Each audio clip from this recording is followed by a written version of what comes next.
বন্ধুরা, যে কোনো দেশের সুরক্ষার জন্য সেই দেশের সৈন্যদের অত্যন্ত গুরুত্বপূর্ণ বলে মনে করা হয়, কারণ সেই দেশের সৈন্যদের শক্তির উপরেই দেশটি পৃথিবীতে টিকে থাকতে পারে।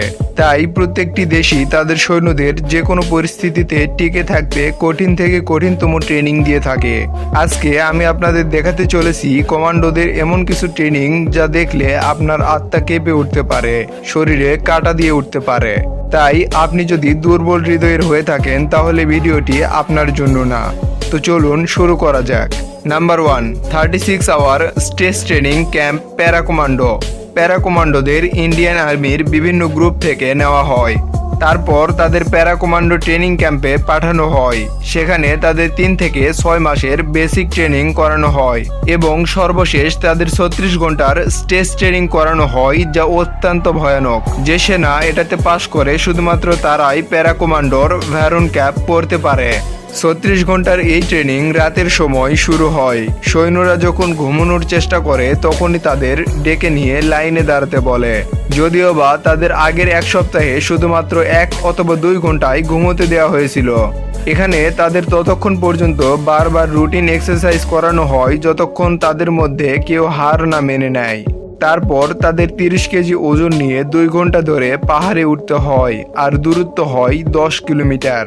তারপর তাদের বন্ধুদের নিজের কাঁধে তুলে হাঁটতে হয়, কারণ প্যারা কমান্ডো মনে করে যে কোনো পরিস্থিতিতে তাদের বন্ধুকে দুশমনের কাছে ছাড়া যাবে না।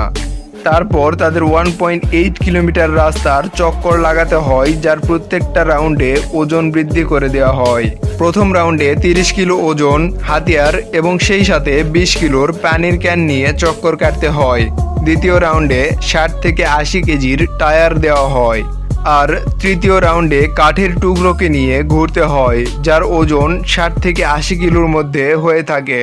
আর 3 রাউন্ড পূরণ করার জন্য মাত্র 1 ঘন্টার সময়ই দেওয়া হয়। আর তারপরেই সৈন্যদের 12 ফুট গভীর ট্যাঙ্কে হাত পা বেঁধে ফেলে দেওয়া হয়, আর সেখানে পানি বরফের থেকেও বেশি ঠান্ডা। ট্রেনিংয়ে ট্রেনার শুধুমাত্র ততটুকুই শ্বাস নিতে দেয় যাতে সৈন্যটা মরে না যায়। আর এই ট্রেনিং দেওয়া হয় যাতে সৈন্যরা মিশনে এক্সট্রিম লেভেলের স্ট্রেসকে সহ্য করতে পারে, আর যারা ফেল করে তাদের এখান থেকে বাতিল করে দেওয়া হয়। এতটুকু ট্রেনিং হতে হতে 14 ঘন্টা পার হয়ে যায়। এরপর তাদের নোংরা পানির মতো জিনিস খেতে দেওয়া হয়, যা আসলে এক প্রকার জুস হয়ে থাকে। এরপর তাদের সেই জিনিস সম্পর্কে পরীক্ষা নেওয়া হয় যা তারা ট্রেনিংয়ের শুরু থেকে দেখে আসছে।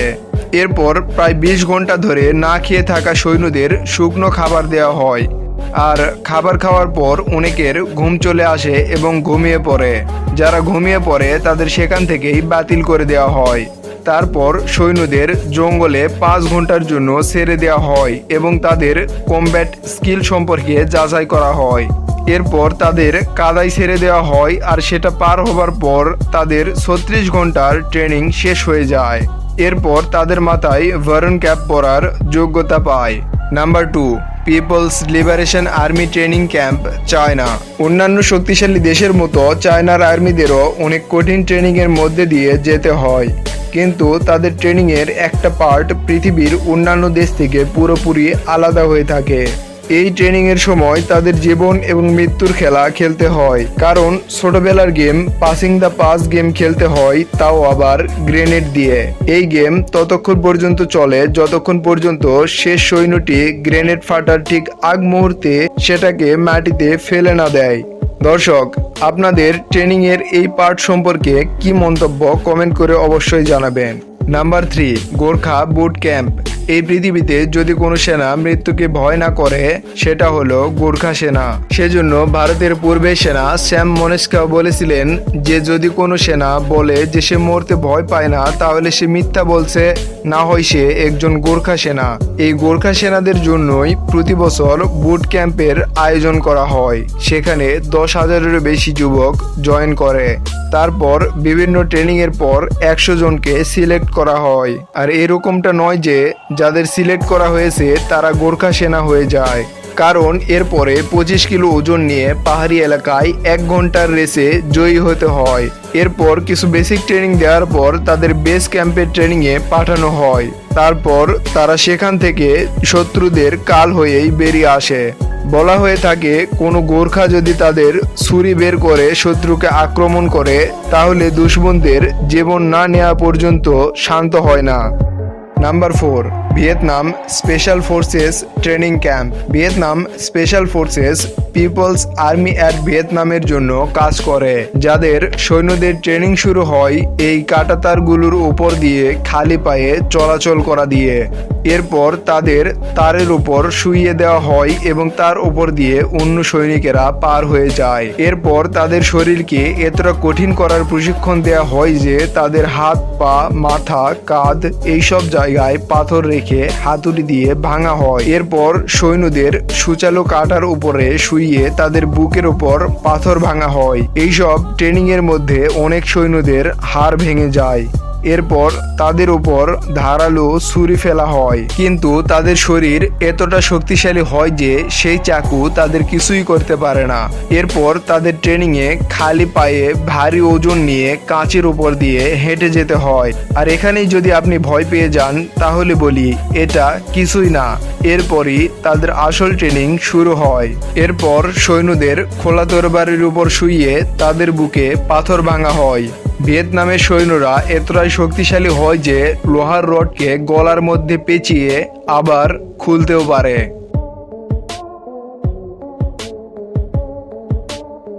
আর এসব ভয়ানক ট্রেনিং এর পর তাদের শরীর লোহার থেকেও বেশি শক্তিশালী হয়ে যায়।